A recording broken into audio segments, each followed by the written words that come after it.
Saksi melihat sendiri yang si Ita bersama Sergala itu mem-BAP di ruang. Saudara, sambil menyaksikan jalannya sidang Prada Luki, kita masih terhubung dengan ahli hukum pidana Universitas Jenderal Sudirman, Profesor Hipnu Nugroho. Prof. Hipnu masih tersambung bersama kita? Ya, Mas Mario, masih. Oke, ini sambil kita menyaksikan pemeriksaan saksi Letda Infantri Lukman Hakim Oktavianto yang mendapatkan pertanyaan dari majelis hakim. Sambil kita mendengar itu, kita sudah berlangsung selama berhari-hari terkait dengan sidang Prada Luki ini, dan puluhan saksi pun sudah dihadirkan. Kalau dari pertanyaan saya, Prof. Hipnu, ada saksi dokter, ada saksi teman sejawat yakni tentara juga yang memberikan kesaksian pada saat persidangan. Menurut Anda dari kesaksian-kesaksian ini termasuk keluarga, mana kesaksian yang paling mungkin bisa mempengaruhi putusan tersebut? Ataukah semua kesaksian ini memiliki porsi yang sama sebenarnya di mata hakim? Ya, ini kita harus melihat kesaksian itu ada dua dimensi.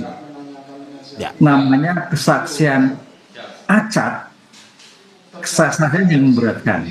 Kesaksian yang memberatkan itulah kesaksian yang tahu tentang suatu peristiwa, melihat suatu peristiwa, mendengar suatu peristiwa.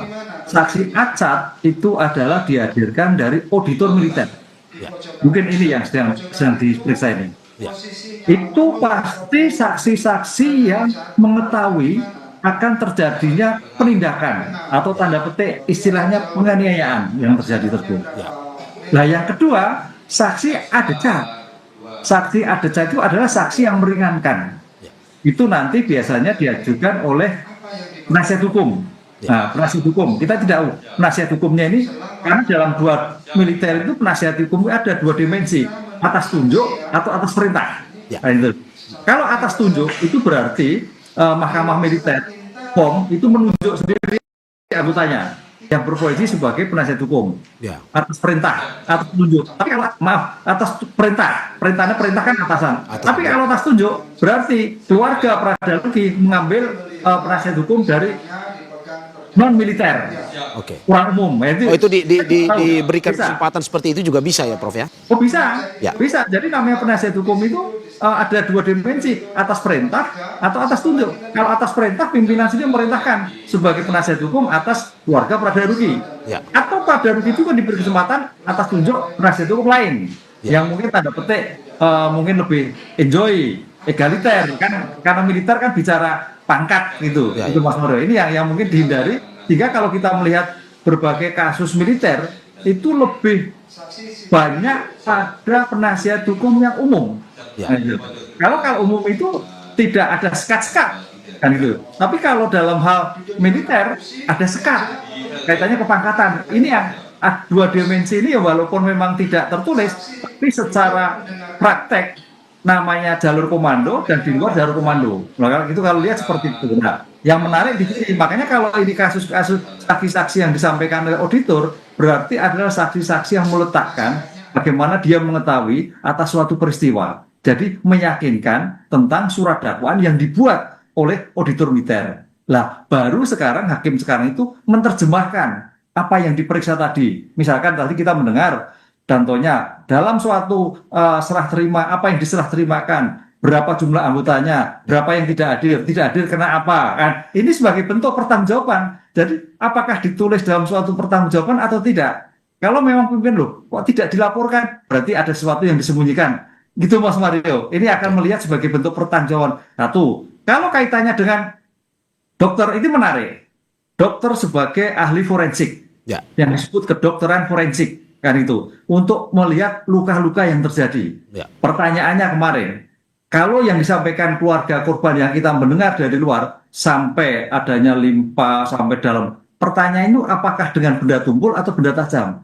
Itulah yang nanti dilihat keterangan dokter antara bukti formal yang dokter dan bukti material ditemukan, yang itu kadang-kadang tidak pas. Nah, mudah-mudahan kalau kasus ini pas gitu. Tidak pasnya apa? Contoh misalkan hasil forensik visum et repertum luka tersebut misalkan kena benda tajam. Hasil, tapi dalam bukti materialnya tidak ada benda tajam. Lah, mana yang dipakai? Yang dipakai adalah bukti materialnya.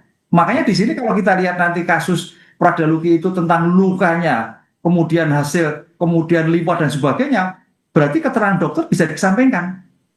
Karena tidak sesuai dengan kondisi apa yang terjadi dalam suatu bukti material terhadap korban yang terjadi. Itulah yang memungkinkan dilakukan ekshumasi kembali kalau memang terjadi. Betulkah itu? Nah ini yang dalam berbagai penelitian kami, mahasiswa kami juga melihatnya loh, keterangan dokter kadang-kadang visum dikesampingkan karena tidak sesuai dengan bukti material yang ditemukan dalam suatu persidangan. Nah mudah-mudahan ini cocok karena keterangan dokter itu sebetulnya untuk memastikan kematiannya, memastikan lukanya, memastikan penyebab luka yang terjadi. Oke, berarti bukti, kalau kita bisa bilang bukti materialnya ini menjadi sesuatu yang prioritas sebenarnya, Prof ya. Dalam arti kalau misalkan kesaksian dokter kemarin itu didukung dengan bukti materialnya, berarti ya mungkin saja bisa mempengaruhi putusan dari hakim ini ya. Ya, betul. Jadi keterangan bukti formal dari dokter forensik harus sesuai dengan bukti material. Ketika keterangan visum yang dibuat tidak sesuai dengan bukti material, maka yang dipakai bukti materialnya. Ya. Itu. Oke, Prof, kalau kita ini sedikit tadi mendengar kesaksian dari Letda Lukman, banyak beberapa pertanyaan yang dijawab dengan kalimat tidak tahu, misalkan. Bagaimana majelis hakim mempertanggungjawabkan ini, melihat dengan jawaban-jawaban yang mungkin saja ya tidak diketahui oleh Letda Lukman ini? Ya, gini, dalam hal konteks buku tidak tahu mungkin bisa jadi, karena namanya sebagai saksi mungkin ya chaos, stres dan sebagainya, lupa ketika. Tapi dalam suatu persidangan, dalam pembuktian itu ada alat bukti saksi, ahli, keterangan petunjuk. Lah, konsep petunjuk itu Mas Mario, itu sebagai dasar pemikiran hakim antara keterangan saksi, keterangan ahli, dan bukti yang disampaikan. Apakah dia memang tidak tahu, ataukah pura-pura lupa? Karena di sana ada BAP yang ditemukan. BAP yang sudah disampaikan. Jadi BAP itu akan diselaraskan, hakim akan melihat secara objektif. Oh, keterangan saksi seperti ini, keterangan terdakwa seperti ini, keterangan saksi ini, oh berarti harusnya tahu, tapi mungkin lupa. Nah, disitulah sebagai bentuk bukti petunjuk. Bukti petunjuk itu sangat kuat sekali. Kelihayan hakim, kecermatan hakim militer untuk melihat suatu peristiwa. Makanya kalau di dalam KUHP nanti bukan bukti petunjuk, tapi pengamatan hakim dalam suatu persidangan. Jadi kalau toh seandainya lupa-lupa, hakim punya data itu dari BAP atau dari keterangan-keterangan yang lain. Itu kalau kita lihat seperti itu. Oke, berarti ini memang pada akhirnya kecermatan hakim dalam melihat kasus ini ya, walaupun pada akhirnya ada juga yang tadi Anda bilang bahwa mungkin pura-pura lupa atau memang betul-betul lupa atau tidak tahu dengan kejadian yang ditanyakan oleh majelis hakim tersebut ya Prof ya? Ya. Oke, Prof, kalau kita melihat secara keseluruhan Prof, ada 30 puluhan saksi lah kalau kita bilang dari sidang kasus kematian Pradaluki ini. Kalau Anda melihat dengan dakwaan 9 tahun yang diberikan kepada para terdakwa, menurut Anda apakah memang sudah sesuai atau bagaimana kalau dari analisis Anda? Ya, masalah sesuai tidak sesuai kita harus melihat spirit dari undang-undang yang bersangkutan. Ya. Spirit dari undang-undang yang bersangkutan adalah peradilan militer itu dalam rangka pembinaan. Tidak ada penganiayaan. Kan itu. Oleh karena itu dalam suatu pembinaan, maka tidak mungkin ada sengaja untuk melakukan penganiayaan atau apalagi membunuh. Tidak ada penganiayaan, yang ada hanya pembinaan, maksud Anda seperti itu? Ya, dalam konteksnya seperti itu. Makanya kalau kita lihat pasal 131 itu kan istilahnya gitu Pak, militer yang melakukan penindakan. Bahasanya penindakan, bukan penganiayaan. Tapi ke dalam hal delik sipil itu penganiayaan. Jadi seolah-olah kalau kita lihat sebetulnya materialnya penganiayaan, tapi formalnya penindakan. Itu kalau kita lihat secara objektif. Nah, tapi berarti kalau kita tidak boleh menyamakan ya Prof ya, kita boleh menyamakan antara peradilan sipil dan juga militer ini ya? Ya, oleh karena itu dalam hal seperti ini maksudnya penindakan. Lah, mungkin kalimatnya penindakan itu bablasan. Nah, dengan demikian memang kalau kita lihat dalam peradilan militer itu cukup berat. Yang paling berat nanti adalah ketika pidana tambahan. Apa itu? Pemecatan dari dinas militer. Itu Mas yang sangat ditakutkan di dalam peradilan militer. Oke. Karena dia memang dalam prinsipnya adalah penindakan, menindak dalam lingkup militer. Penindak ketika melakukan yang ditindak itu adalah melakukan luka 6 tahun. Ketika penindak yang dilakukan penindakan itu menjadi mati 9 tahun. Nah, disitulah yang menjadikan konsepnya bukan aniaya, tapi adalah tindak. Lingkup lex specialis. Lah, bagaimana paling berat? Ya nanti hakim akan melihat apakah ada hukuman tambahan atau tidak. Oke, Prof, kalau kita lihat sebenarnya menarik kasus ini, bagaimana kita menormalisasi sesuatu yang sebenarnya dalam pemikiran banyak orang juga, banyak pengamat atau juga banyak elemen masyarakat yang merasa bahwa oke, dari hasil persidangan ini sebenarnya masuk dalam penganiayaan. Mereka seperti itu. Tetapi karena ini sebuah peradilan militer, seperti Anda bilang tadi bahwa ini masuknya sebenarnya adalah sebuah penindakan pembinaan sebenarnya. Ya. Nah, bagaimana kita menormalisasi itu untuk membedakan bahwa ada sesuatu yang berbeda antara sipil dan militer ini? Nah, dalam hal ilmu hukum, ada beberapa teori bahwa dalam penegakan hukum itu di Indonesia itu ujungnya adalah pada hakim majelis. Dalam ini hakim majelis militer. Sekarang pertanyaannya, hakim militer ini apakah berkoridor pada undang-undang militer normatif ataukah berpikir progresif? Progresif, artinya keluar dari itu. Nah, di sini dalam konsep ilmu hukum bisa dimungkinkan. Hakim bisa berpikir progresif, artinya ketika korban itu ternyata dilakukan seperti luar biasa, bisa hukumannya lebih. Nah ini debatable memang. Seperti hanya beberapa kasus yang kemarin kalau Mas Mario lihat kasus pencabulan anak. Pencabulan anak Mas di Jawa Timur, di Kupas kalau nggak salah. Itu ringan sekali 20 tahun, tapi karena korbannya banyak dilakukan kebiri. Nah, itu kan lompatan hukum. Di undang-undang nggak ada. Nah, sekarang pertanyaannya seberapa jauh hakim militer ini mempunyai kemampuan, berani melakukan lompatan-lompatan hukum untuk merupakan formulasi-formulasi kembali terhadap tindakan-tindakan yang tadi mirip antara tindakan atau penganiayaan. Nah, ini tergantung pada bersangkutan karena ini juga bagian dari pengembangan hukum. Kalau hakim militer itu hanya berkitot pada itu ya taat pada undang-undang yang ditentukan 9 tahun. Tapi kalau memang berpikir jauh, kaitannya mungkin dengan perubahan undang-undang itu juga bisa melompat. Nah, disinilah hakim dikatakan tidak hanya corong undang-undang, tapi juga punya kemampuan untuk terabas sebagai bentuk progresivitas hukum atas suatu perbuatan pidana. Oke, Prof, progresivitas dari hakim ini apakah mungkin saja bisa mengakomodir keinginan dari keluarga untuk keadilan hukum yang setinggi-tingginya? Nah, disitulah progresivitas hakim itu progresif berdasar undang-undang, tapi juga berdasarkan suatu pertimbangan keadaan yang terjadi dalam masyarakat. Ketika ada suatu masalah yang kemudian ternyata ini sudah tidak sesuai dengan keadaan masyarakat. Itu yang saya kira akan menjawab. Ya, hakim melihat, hakim itu kan pandangannya objektif hukumnya, objektif perkaranya. Nah, itu loh. Akan menjawab keinginan masyarakat ataupun keinginan korban dalam hukumannya tidak seperti yang ditentukan dalam Undang-Undang Pasal 131 KUHP militer. Nah, ini menarik Mas Mario. Karena ini memang juga melompat gitu loh. Berani atau tidak, berpikir progresif atau kembali pada undang-undangnya. Nah, terserah kepada hakim militer yang bersangkutan untuk melihat sebagai hati nuraninya dalam suatu penyelesaian perkara. Ya. Dan dari apakah bisa saya tangkap bahwa yang Prof Ibnu sampaikan ini untuk keluarga juga ya harus mengerti bahwa ini jauh berbeda dengan peradilan sipil untuk peradilan militer ini. Apa yang diberikan atau nantinya diputuskan oleh hakim. Seperti itu ya Prof ya? Iya, makanya ini kan sebagai lex spesialis. Maka sebagai lex spesialis itu namanya peradilan militer itu peradilan yang ketat. Organisasinya ketat, perbuatan ketat. Sehingga sampai-sampai namanya dalam suatu barak itu ya undang-undangnya menentukan tersendiri kan itu dalam rangka sebagai pembinaan. Nah, pembinaan itu sudah demikian rupa. Tapi pertanyaannya sejauh mana parameter pembinaan? Nah, ini saya kira juga merupakan evaluasi internal mungkin militer. Pembinaan parameternya seperti apa sih yang harus dilakukan? Apakah memang kalau sudah sudah tergeletak bisa masih dilakukan, kan gitu kan.